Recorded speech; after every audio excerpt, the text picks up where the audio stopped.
Il caffè napoletano candidato a diventare patrimonio dell'umanità UNESCO, non solo una bevanda, ma l'espressione di una vera e propria cultura e simbolo di accoglienza, un rito partenopeo che ha dato vita a tradizioni diffuse ovunque, come quella del caffè sospeso.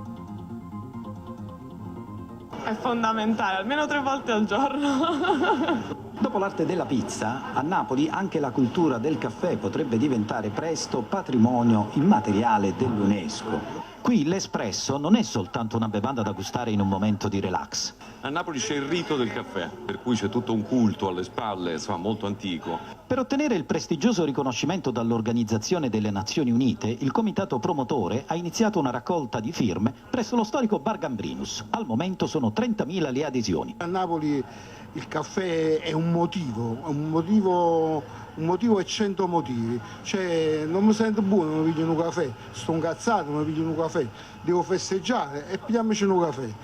Praticamente uno a Napoli se ha 10 amici si prende 30-40 caffè al giorno. Ma è vero che è rigenerante.